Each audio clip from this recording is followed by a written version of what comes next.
ഈ കണ്ണീരിൻ താഴ്വരയിൽ എന്നെ കാക്കുന്ന കരുണാമയൻ, ഇരുളേറുന്ന നേരങ്ങളിൽ വഴി കാട്ടുന്നൊരജപാലകൻ.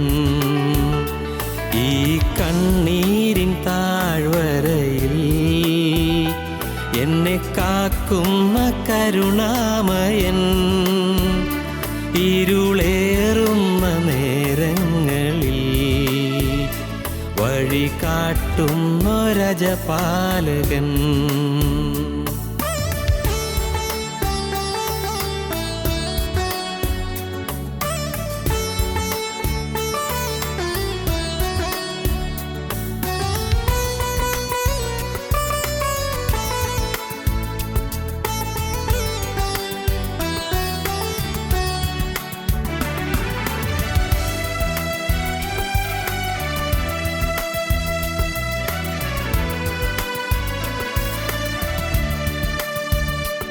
എൻ്റെ ദുഃഖങ്ങളേറ്റെടുക്കും, എൻ്റെ ഭാരങ്ങൾ ലഘുവാക്കിടും. എൻ്റെ ദുഃഖങ്ങളേറ്റെടുക്കും, എൻ്റെ ഭാരങ്ങൾ ലഘുവാക്കിടും.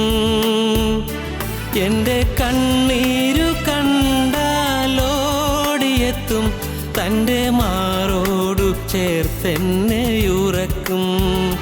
പ്രിയ സ്നേഹിതനെന്നേശുനാഥൻ, ഈ കണ്ണീരിൻ താഴ്വരയിൽ എന്നെ കാക്കുന്ന കരുണാമയൻ, ഇരുളേറുന്ന നേരങ്ങളിൽ വഴി കാട്ടുന്നൊരജപാലകൻ.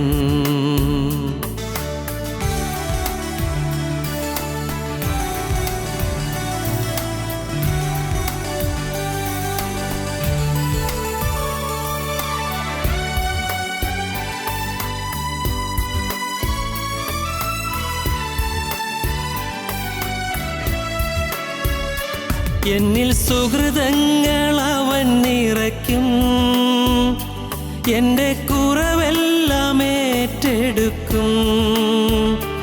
എന്നിൽ സുഹൃതങ്ങൾ അവൻ നിറയ്ക്കും, എൻ്റെ കുറവെല്ലാം ഏറ്റെടുക്കും. എൻ്റെ കരളൊന്നു പിടഞ്ഞാൽ അവനറിയും, തൻ്റെ വചനം പകർന്നെന്നെ ഉണർത്തും.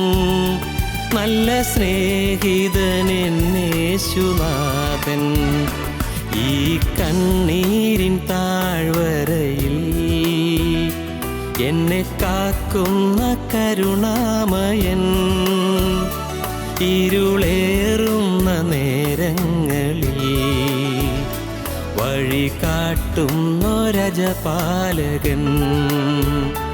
ഈ കണ്ണീരിൻ താഴ്വരയിൽ എന്നെ കാക്കുന്ന കരുണാമയൻ, ഇരുളേറുന്ന നേരങ്ങളിൽ വഴി കാട്ടുന്നൊരജപാലകൻ.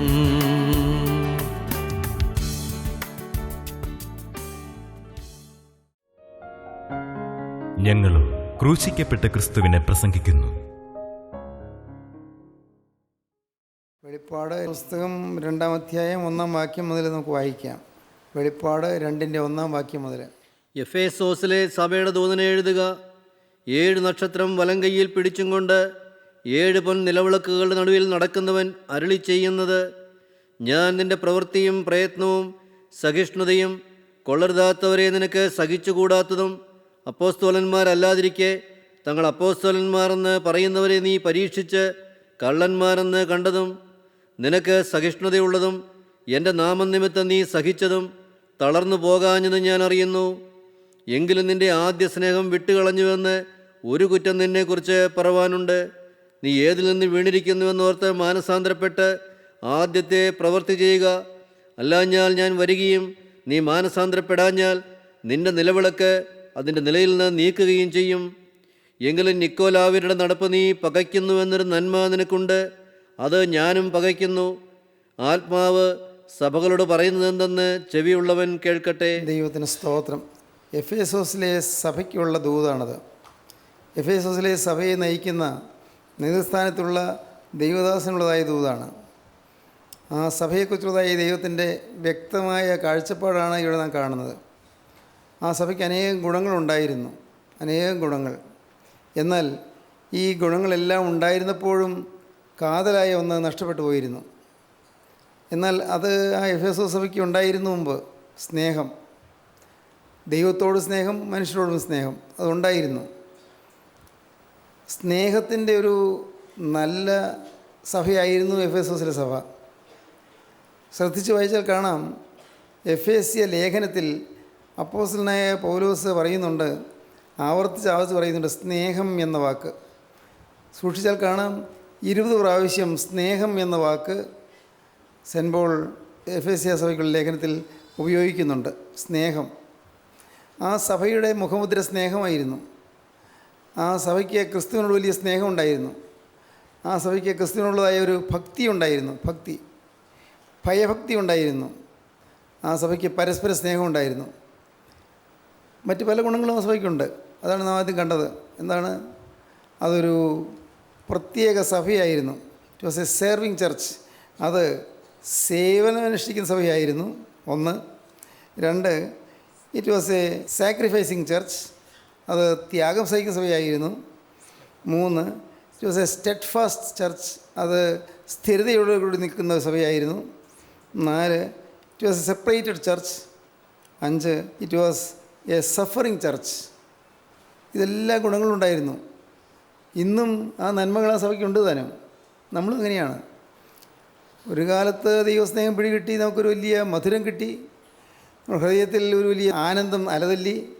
പക്ഷേ ഇന്ന് നമ്മുടെ പല വിശിഷ്ട ഗുണങ്ങളും അവിടെ തന്നെയുണ്ട്. വിശിഷ്ട ഗുണങ്ങൾ അങ്ങനെ തന്നെ നമ്മളുണ്ട്. മറ്റ് പലരും ഇല്ലാത്തതായ ഗുണങ്ങൾ നമുക്കുണ്ട്. സാക്രിഫൈസ് ചെയ്യാൻ, ത്യാഗം സഹിക്കാൻ നമുക്ക് മനസ്സുണ്ട്. സേവനമനുഷ്ഠിക്കാൻ നമുക്ക് മനസ്സുണ്ട്. കർത്താവിൻ്റെ വേലയെ സംബന്ധിച്ചുള്ളൊരു കാര്യം വന്നാൽ നാം മുൻപന്തിയിൽ ഓടി വരും. നാം അതിനുവേണ്ടി പ്രവർത്തിക്കും. ഉത്സാഹമാണ്. കർത്താവിൻ്റെ വചനം അനേകരിലേക്ക് എത്തിക്കുവാൻ അത്യന്തം ജാഗ്രതയോടെ നാം ഓടി നടക്കും. നമുക്ക് തീർച്ചയായിട്ടും ഒരു താല്പര്യമുണ്ട്. താല്പര്യമൊന്നുമല്ല, ദൈവത്തിൻ്റെ വേല നടക്കുന്നതായ ആഗ്രഹമുണ്ട്. അത് സെർവിങ് ചർച്ചാണ്, സാക്രിഫൈസിങ് ചർച്ചാണ്. നാം സ്റ്റെഡ് ഫാസ്റ്റ് ചർച്ചാണ്. സ്റ്റെഡ് ഫാസ്റ്റ്, സ്ഥിരതയുള്ളൊരു സഭ. ആടിയും വാടിയും പോകുന്ന സഭയല്ല, നല്ല സ്ഥിരതയോടെ നിൽക്കുന്നൊരു സഭ, ശരിയായ വിശ്വാസത്തിൽ ഉറച്ചു നിൽക്കുന്നൊരു സഭ. പിന്നെന്താണ്? ആ സഭ അത് സെപ്പറേറ്റഡ് ചർച്ചാണ്. മറ്റ് ഉള്ളവരിൽ നിന്ന് വ്യത്യസ്തമായ ഒരു അനുഭവമുള്ള സഭയാണ്. മറ്റുള്ളവരിൽ നിന്ന് വ്യത്യസ്തമായ അനുഭവം നമുക്കുണ്ട്. നമുക്ക് പണ്ടത്തെ പോലെയല്ല. നമുക്കറിയാം, നമുക്കിന്ന് നിത്യതയെക്കുറിച്ചൊരു ബോധം കിട്ടിയിട്ടുണ്ട്. നിത്യത ഒന്നുകിൽ സ്വർഗമാണ് അല്ലെങ്കിൽ നരകമാണ് എന്നൊരു വിചാരം നമുക്ക് കിട്ടിയിട്ടുണ്ട്. തീർച്ചയായിട്ടും നമുക്ക് വ്യത്യസ്തമായ ചില നല്ല കാഴ്ചപ്പാടുകൾ നമുക്കുണ്ട്. തെറ്റായി നിന്ന് മാറി നിൽക്കണമെന്ന് നമുക്കറിയാം. പിശാചിന് കൂട്ടുകൂടി പോകുന്ന ആളുകളിൽ നിന്ന് മാറി നിന്നില്ലെങ്കിൽ നമുക്ക് കേടുവരുമെന്ന് നമുക്കറിയാം. അവിശ്വാസികളോട് ഇണയെല്ലാപ്പിൻ്റെ കൂടെ അരുത് എന്ന് നമുക്കറിയാം. നാം എപ്പോഴും കരുതലോടെ നിൽക്കേണ്ടതാണെന്ന് നമുക്കറിയാം. സെപ്പറേറ്റഡ് ചർച്ച് മാത്രമല്ല, ആ സഭ സഫറിങ് ചർച്ചായിരുന്നു. അത് സഹനം സഹിക്കുന്ന സഭയായിരുന്നു. വലിയ പീഡകൾ വന്നപ്പോൾ അത് സഹിക്കുന്നു, വലിയ ദുരിതങ്ങൾ വരുമ്പോൾ അത് സഹിക്കുന്നു, പ്രശ്നങ്ങളും പ്രയാസങ്ങളും വന്നപ്പോൾ അത് സഹിക്കുന്നു. ഒരു തളർച്ചയുമില്ല. തളർന്നു പോകാത്തത് ഞാൻ അറിയുന്നതാണ് കർത്താവ് പറയുന്നത്. തളർന്നു പോകാത്തത് ഞാൻ അറിയുന്നു, നീ സഹിക്കുന്നത് ഞാൻ അറിയുന്നു. വേറെ സഫറിങ് ചർച്ച്. പലതും ത്യാഗം സഹിക്കുന്നുണ്ട്. ഇല്ലേ, നമ്മുടെ ആളുകൾ ഒന്ന് ഓർത്ത് നോക്കി, നിങ്ങൾ പലരും ഒരുപടി ത്യാഗം സഹിക്കുന്നുണ്ട്. സ്വന്തം വീട്ടിൽ പോലും ചിലപ്പോൾ നിങ്ങൾക്ക് ഇഷ്ടപ്പെടാത്ത കാര്യം ഭർത്താവ് പറഞ്ഞാൽ, എന്നാൽ നിങ്ങൾക്ക് താണു കൊടുക്കും. എനിക്ക് പാവം വരരുതെന്നുള്ള ഉദ്ദേശം നിങ്ങൾക്കുണ്ട്. ഭാര്യ ശുണ്ഠി പിടിക്കുകയോ അല്ലെങ്കിൽ ശാഠ്യം പിടിക്കുകയോ ചെയ്താൽ അപ്പോൾ നിങ്ങൾ പിന്നെ മിണ്ടാതിരിക്കും, മൗനമായിരിക്കും, അവിടെ തർക്കുത്തരത്തിന് പോവില്ല. മക്കൾ വേണ്ടാത്ത വഴിയിൽ നടക്കുന്നത് കാണുമ്പോൾ അവരെ ശകാരിക്കുകയോ ശപിക്കുകയോ ചെയ്യുന്നില്ല. എല്ലാം മൗനമായി സഹിച്ചുകൊണ്ട് കർത്താവിലേക്ക് പരമേൽപ്പിക്കും. പല നന്മകളും നമുക്കുണ്ട്, തീർച്ചയായിട്ടും ഉണ്ട്. എല്ലാവർക്കും അല്ല, അധികം പേർക്കും ഉണ്ട്. നമ്മുടെ കൂട്ടായ്മയിൽ വരുന്ന അനേകം പേർക്ക് ഇങ്ങനെ ചില സൽഗുണങ്ങൾ പറയുവാനുണ്ട്. ദൈവത്തിന് സ്തോത്രം. വേറൊരു കാര്യമുണ്ട്, ഈ സഭ ഇങ്ങനെ എല്ലാം ആണെങ്കിലും it was a careless church. അതായിപ്പോയി, കെയർലെസ് ആയിപ്പോയി. ഈ പറഞ്ഞ ഗുണങ്ങളെല്ലാം ഉണ്ടെങ്കിലും കെയർലെസ് ആയിപ്പോയി, സൂക്ഷ്മതയില്ല, ശ്രദ്ധയില്ല. എവിടെയെങ്കിലും ഒരു ചെന്ന് നിന്നാൽ എങ്ങനെ ഞാനിവിടെ നിൽക്കണം, ഞാൻ എന്തെങ്കിലും പറയേണ്ടതുണ്ടോ, ഞാൻ ചാടിക്കയറി വല്ലതും പറയേണ്ട ആവശ്യമുണ്ടോ, ഞാൻ പറയണമെങ്കിൽ ഞാൻ തന്നെ പറയണമോ, അതോ ഞാൻ ഇപ്പോൾ തന്നെ പറയണമോ, ഇങ്ങനെ തന്നെ പറയണമോ, എല്ലാം ചിന്തിച്ച് കർത്താവിൽ ആശ്രയിച്ചുകൊണ്ടായിരിക്കും. കെയർഫുള്ളാണെങ്കിൽ എല്ലാം ചിന്തിച്ചുകൊണ്ട് നിൽക്കും.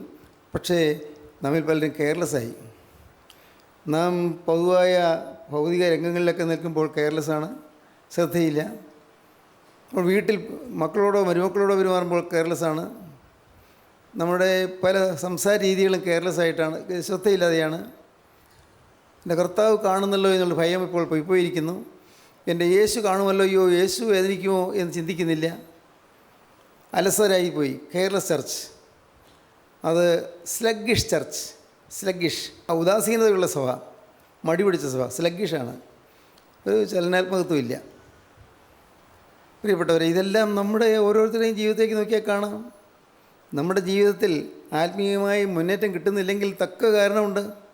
നാം ഇന്ന് വളരെ ശ്രദ്ധാലുക്കളായി നമുക്ക് കിട്ടിയ നിധി സൂക്ഷിക്കുന്നവരായിട്ട് നാം നിൽക്കുന്നില്ല. നമുക്ക് വലിയൊരു നിധിയാണ് കിട്ടിയത്, സ്വർഗത്തിൻ്റെ മഹാനിധി കർത്താവായ യേശുക്രിസ്തുവിനെയാണ് കിട്ടിയത്. ക്രിസ്തുവിനെ നമ്മൾ ഹൃദയത്തിൽ കിട്ടുകയാണ്. ആ അനുഭവം മനസ്സിൽ വെച്ചുകൊണ്ട് അത്രയും വ്യക്തമായ ബോധ്യത്തോടു കൂടി കർത്താവിനെ ആരാധിക്കുന്ന, കർത്താവിനെ സ്തുതിക്കുന്ന, കർത്താവിനെ സ്നേഹിക്കുന്ന ആ ഭാവം വരുന്നില്ല. ശ്രദ്ധയോട് നിൽക്കുകയാണെങ്കിൽ ഒരു ചെറിയ ഈർഷ്യ വരുമ്പോഴേക്കും പെട്ടെന്ന് നമുക്ക് മനസ്സിലാകും, അയ്യോ വേണ്ടായിരുന്നു, അയ്യോ തെറ്റുപറ്റിപ്പോയല്ലോ. കൂട്ടായ്മയിൽ തന്നെ ആരോടെങ്കിലും ഒരു ചെറിയ അഭിപ്രായ വ്യത്യാസമോ ഒരു ചെറിയ പിണക്കമോ തോന്നിയാൽ, അയ്യോ ഇതെനിക്ക് പാടില്ലല്ലോ, ഞാൻ യേശു ക്രിസ്തുവിൻ്റെ വകയല്ലേ, ഞാൻ ക്രിസ്തുവിനായിട്ട് സമർപ്പിക്കപ്പെടല്ലേ, എൻ്റെ നിധി പോകുമല്ലോ, ഈ കർത്താവ് നിന്ന് മഹാനിധി പോകുമല്ലോ, ഒരു ചിന്ത വരും. കെയർഫുള്ളാണെങ്കിൽ ക്രിസ്തു എന്നെ എപ്പോഴും കാണുന്നു, ക്രിസ്തുവിൻ്റെ മനോഭാവം കാണുന്നു, ക്രിസ്തുവിൻ്റെ ചിന്താഗതികൾ കാണുന്നു എന്നുള്ള ചിന്ത നമുക്ക് വരികയാണെങ്കിൽ തീർച്ചയായിട്ടും നമ്മൾ വളരെ കെയർഫുള്ളാകും, വളരെ സൂക്ഷ്മതയുള്ളവരായിത്തീരും, വളരെ ശ്രദ്ധാലുക്കളായിത്തീരും. ഒരു സംശയവുമില്ല. ദൈവത്തിന് സ്തോത്രം. ഇങ്ങനെ പലവിധ നന്മകളുണ്ടെങ്കിലും ആ സഭയെ സംബന്ധിച്ച് ഒരു കാര്യം കുറ്റം പറയാനുണ്ട്. പല നന്മകൾ ഇങ്ങനെ പറയാനുണ്ട്. 5 or 6 നന്മകൾ സഭയെക്കുറിച്ച് എടുത്തു പറയാനുള്ള വിഷയങ്ങളുണ്ട്. എല്ലാം നല്ല അഭിനന്ദിക്കേണ്ടതായ കാര്യങ്ങളാണ്, അനുമോദനാർഹമായ കാര്യങ്ങളാണ്. പക്ഷേ അവിടെ ദൈവത്തിൻ്റെ ആത്മാവ് എല്ലാം കാണുന്നുണ്ടല്ലോ. ആത്മാവ് പറയുന്നു, ഒരു വലിയ ആപത്ത് വന്നിരിക്കുകയാണ്. ആപത്ത് നിസ്സാരമല്ലത്. നിനക്ക് പണ്ടുണ്ടായിരുന്ന സ്നേഹം നഷ്ടപ്പെട്ടു പോയി.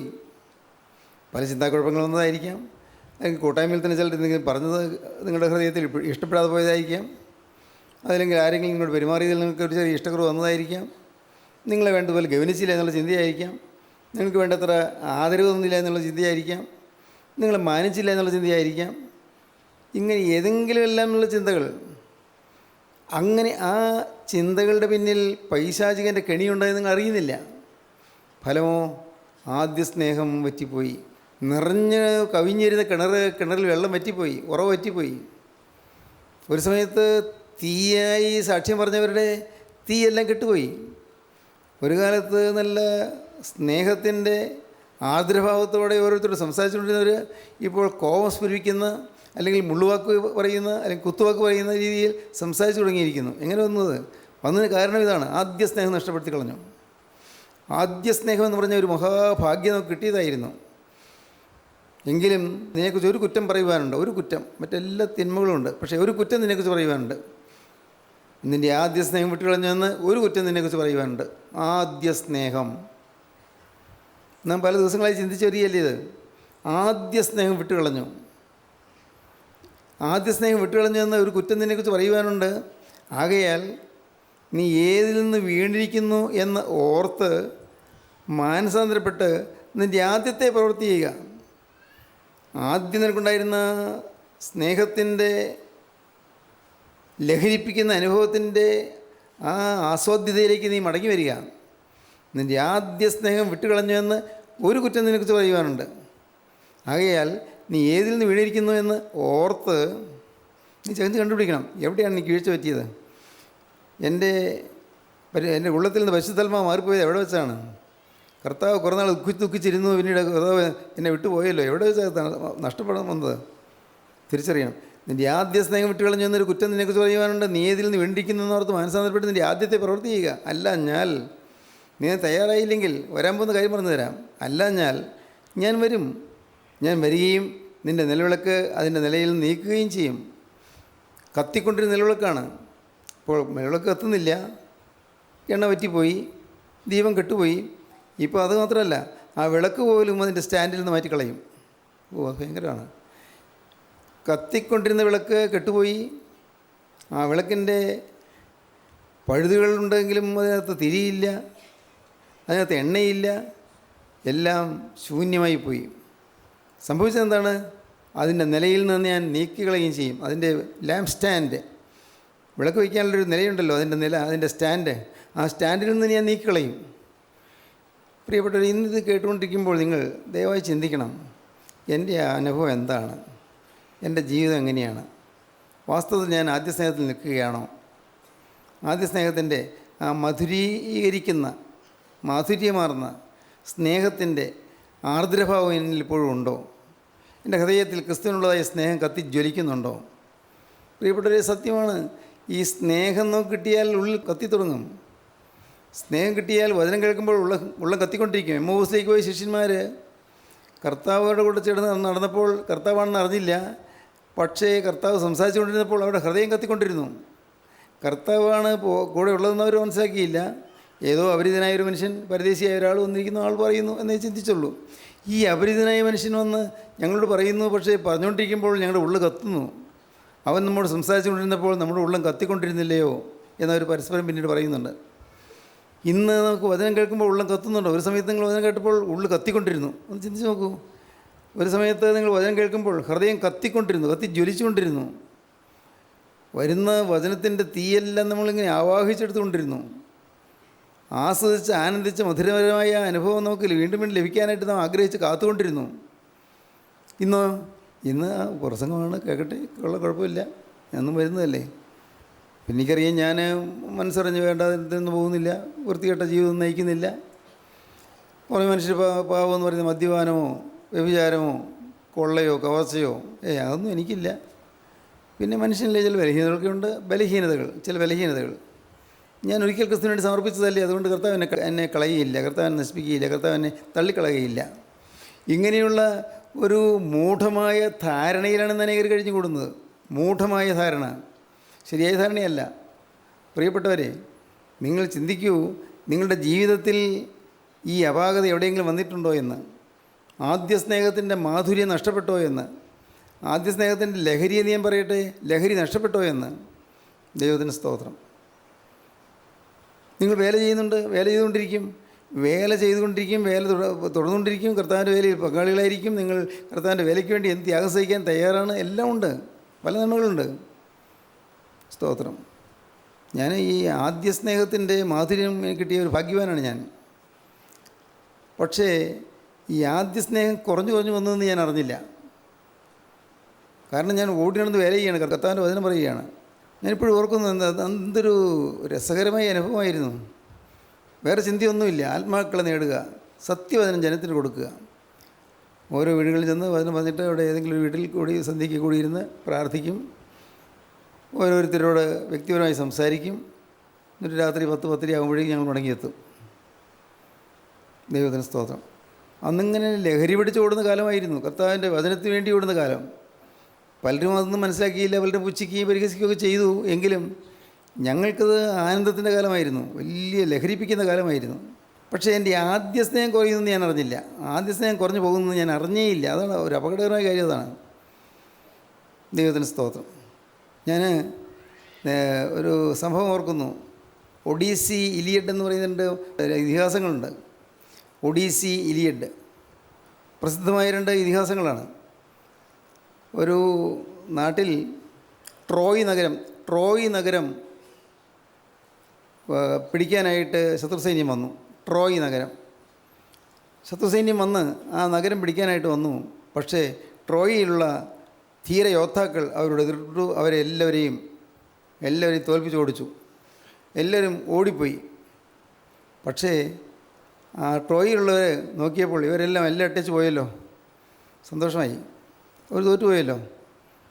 പക്ഷേ അവരൊരു മരക്കുതിര, മരത്തിൻ്റെ ഉണ്ടാക്കി വലിയൊരു മരക്കുതിര മരം കൊണ്ടുണ്ടാക്കിയ ഒരു കുതിരയെ അവിടെ ഇട്ടിട്ടാണ് പോയത്.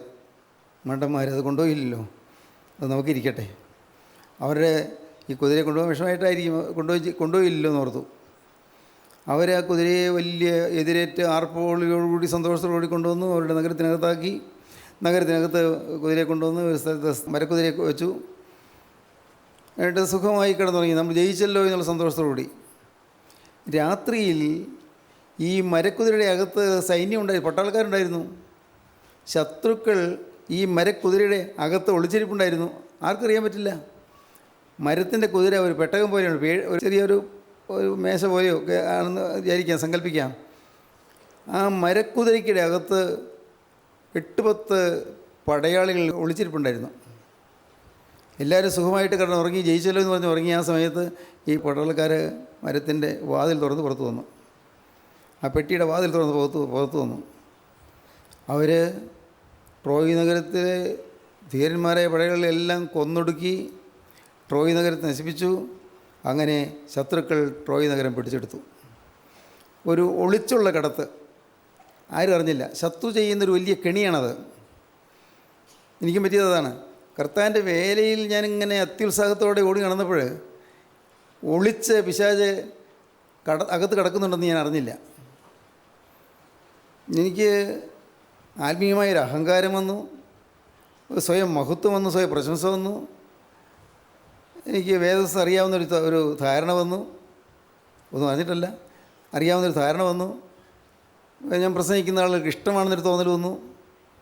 ഇതെല്ലാം വന്നു കഴിഞ്ഞപ്പോഴേക്കും ഞാൻ അറിഞ്ഞില്ല എൻ്റെ ആത്മാവ് ക്ഷീണിക്കുകയാണെന്ന്, എൻ്റെ വീര്യം കെട്ടുപോവുകയാണെന്ന്. പക്ഷേ വചനം പറഞ്ഞുകൊണ്ടിരുന്നു. വചനം പറയുമ്പോൾ ചിലർക്ക് പ്രയോജനം ഉണ്ടായിരുന്നു, ആളുകൾക്ക് പ്രയോജനപ്പെട്ടിട്ടുമുണ്ട്. പക്ഷേ എൻ്റെ ആത്മാവ് നഷ്ടപ്പെടുന്നു എന്നുള്ളത് ഞാൻ മനസ്സിലാക്കിയില്ല. 19 കൊല്ലത്തെ എൻ്റെ ആത്മീയ ശുശ്രൂഷയുടെ ശേഷമാണ് ഞാൻ ഈ സത്യം മനസ്സിലാക്കിയത്. ആത്മാവിൻ്റെ വിവേചനത്തിന് മുമ്പാകെ വന്നപ്പോൾ ഞാൻ ഈ സത്യം മനസ്സിലാക്കി. ആത്മാക്കളുടെ വിവേചനം, ഈ ഏത് ആത്മാവാണ്, അകത്തിരിക്കുന്ന ദുരാത്മാവാണോ പരിശുദ്ധാത്മാവാണോ എന്ന് വിവേചിച്ച് ഡിസൈൻ ചെയ്ത് പറയാനുള്ള ആത്മീയമായ അധികാരമുള്ള ആ ആത്മീയ അധികാരത്തിന് മുമ്പിൽ ഞാൻ വന്നപ്പോൾ എൻ്റെ തനിനിറം പുറത്തു വന്നു. ഞാൻ ഞെട്ടിപ്പോയി. ഞാൻ ആത്മീയത്തിൽ വളർന്നുകൊണ്ടിരിക്കുന്ന ഞാൻ ധരിച്ചത്.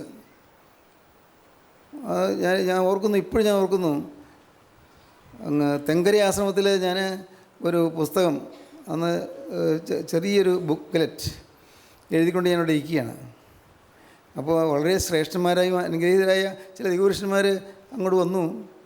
ഞാനൊന്ന് എഴുന്നേറ്റു. പിന്നെ ഞാൻ എൻ്റെ പ്രവൃത്തി തുറന്നുകൊണ്ട് ഞാനത് ഗവനിച്ചില്ല. ദൈവത്തിന് വലിയ നാമം മഹത്വപ്പെടട്ടെ. പ്രിയപ്പെട്ടവരെ, ഇന്ന് ഞാൻ ആ കാലങ്ങളെ ഓർത്ത് ഞാൻ ലജ്ജിക്കുന്നു. ഞാൻ എന്ത് വലിയ വെട്ടിത്തത്തിലാണ് ഞാൻ ആയിപ്പോയത്, എന്ത് വലിയ മണ്ടത്തരത്തിലാണ് ഞാൻ വീണുപോയത്. ആദ്യ സ്നേഹം നഷ്ടപ്പെട്ടു. പക്ഷേ ഭാഗ്യം, കർത്താവ് അന്ന് ഞാൻ അത്ര തന്നെ മാനിക്കാതിരുന്ന അവരിൽ ഒരാളിൽ കൂടി എന്നോട് സംസാരിച്ചു. അന്ന് രാത്രി ആ ദൈവപുരുഷന് മുമ്പിൽ ചെന്ന് ചില കാര്യങ്ങൾ തുറന്നു പറയാനിടയായി. അന്ന് രാത്രി 1973 മെയ് മാസത്തിലാണ്. അന്ന് രാത്രി ദൈവത്തിന് സ്തോത്രം, ഞാൻ എൻ്റെ തനതായ സ്ഥിതി മനസ്സിലാക്കി. എൻ്റെ ആദ്യ സ്നേഹം നഷ്ടപ്പെട്ടു എന്ന് മനസ്സിലാക്കി. ഞാൻ തകർന്നു. ഞാൻ പൊട്ടിക്കരഞ്ഞു. ദൈവത്തിന് സ്തോത്രം. യേശു എൻ്റെ ഉള്ളിലില്ലെങ്കിൽ എൻ്റെ ജീവിതം എന്തിന്? എൻ്റെ ജീവിതം കൊണ്ട് എന്ത് പ്രയോജനം? യേശു എൻ്റെ ഉള്ളിലില്ലെങ്കിൽ ഞാൻ പ്രസംഗിക്കുന്നതിന്, യേശു എൻ്റെ ഉള്ളിലില്ലെങ്കിൽ ഞാൻ വചന ശുശ്രൂഷ ചെയ്യുന്നതിന് മനസ്സിൽ പല ചിന്തകൾ കടന്നുകൂടി. അവസാനം ഞാൻ അങ്ങ് നിലംപറ്റത്താണ്. ഞാൻ പറഞ്ഞു, ഞാൻ കൊടിയ പാപിയായ മനുഷ്യൻ. എനിക്ക് വാക്യം അറിയാമായിരുന്നു. മറ്റുള്ളവരുടെ പ്രസംഗിച്ച ശേഷം ഞാൻ തന്നെ കൊലപാതകനായി പോകാതിരിക്കേണ്ടതിന് എൻ്റെ ശരീരത്തെ ദണ്ഡിപ്പിച്ച് അടിമയാക്കി എത്രയേ ചെയ്യുന്നത് എന്ന് വാക്യം ഞാൻ പറഞ്ഞിട്ടുണ്ട്, പ്രസംഗിച്ചിട്ടുണ്ട്. പക്ഷേ എൻ്റെ ജീവിതത്തിൽ അത് അനുഭവമായില്ല. ഇന്ന് തീരുമാനിച്ചു, കർത്താവേ എന്നോട് ക്ഷമിക്കണം, എനിക്ക് പഴയ വീര്യം മടക്കിത്തരണം, ആദ്യ സ്നേഹം മടക്കിത്തരണം. ദൈവത്തിന് സ്തോത്രം. ആദ്യ സ്നേഹത്തിൻ്റെ അനുഭവത്തിലേക്ക് എന്നെ തിരികെ കൊണ്ടുവരണം. അന്ന് രാത്രി തകർന്ന് കരഞ്ഞ് ഞാൻ എൻ്റെ ജീവിതം വീണ്ടും ഒന്നുകൂടി കർത്താവിൻ്റെ കാര്യങ്ങളിലേക്ക് സമർപ്പിച്ചു. ദൈവത്തിന് സ്തോത്രം. അതിനെ തുടർന്നാണ് ആ പരിശുദ്ധനായ ദൈവപുരുഷൻ ഇവിടെ വരാനിടയായത്. അദ്ദേഹം ഇവിടെ വന്ന് വിവിധ കാര്യങ്ങൾ സംസാരിച്ചതെല്ലാം, ആത്മീയമായ കാര്യങ്ങൾ പറഞ്ഞു തന്നതെല്ലാം ഇപ്പോഴും ഞാൻ ഓർക്കുന്നു. അത് ഞാൻ വിസ്തരിക്കുന്നില്ല, പറഞ്ഞിട്ടുള്ള കാര്യമാണല്ലോ.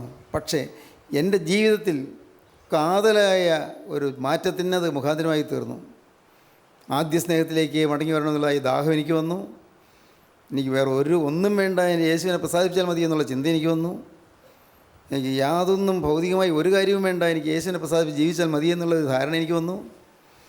വേലയല്ല പ്രധാനം, എൻ്റെ ആത്മാവാണ് പ്രധാനം എന്നുള്ള ചിന്ത വന്നു. ആത്മാക്കളെ നേടണമെന്നുള്ള ആഗ്രഹം നല്ലതാണെങ്കിലും പക്ഷേ എൻ്റെ ആത്മാവ് നഷ്ടപ്പെടുത്തിയിട്ട് മറ്റാത്മാക്കളെ നേടുന്നു പറയുന്നില്ല, അത് യാതൊരു അർത്ഥവുമില്ലെന്ന് എനിക്ക് മനസ്സിലായി. ഞാൻ വീണു, ഞാൻ തകർന്നു, ഞാൻ എന്നെ തന്നെ താഴ്ത്തി. കർത്താവ് കൃപ ചെയ്തു, എൻ്റെ മേൽ തൻ്റെ ആത്മാവിനെ പകർന്നു. ദൈവത്തിന് സ്തോത്രം. നിങ്ങൾ ഈ വാക്കുകൾ കേട്ടുകൊണ്ടിരിക്കുമ്പോൾ നിങ്ങൾക്ക് ആദ്യ സ്നേഹത്തിലേക്ക് മടങ്ങി വരണമെന്ന് ആഗ്രഹമുണ്ടോ? അഥവാ അല്ല, ഞാൻ ചോദിച്ചോട്ടെ, ആദ്യ സ്നേഹം എന്ന് പറയുന്ന ഒന്ന് അനുഭവിച്ചിട്ടില്ലാത്ത എത്രയോ പേരുണ്ട് ഇവിടെ. ആദ്യ സ്നേഹം എന്താണെന്ന് അനുഭവിച്ചിട്ടില്ലാത്തവർ, ക്രിസ്തുവിനായി ഹൃദയം തുറന്ന് കൊടുത്തിട്ടില്ലാത്തവർ, ഇന്നും മാനസാന്തരപ്പെട്ടിട്ടില്ലാത്തവർ, ഇന്നും ക്രിസ്തുവിനെ സ്വന്തം കർത്താവിന് രക്ഷിതാവായി സ്വീകരിക്കാത്തവർ ഇല്ലേ? അങ്ങനെ അനേക ആളുകളുണ്ടല്ലോ.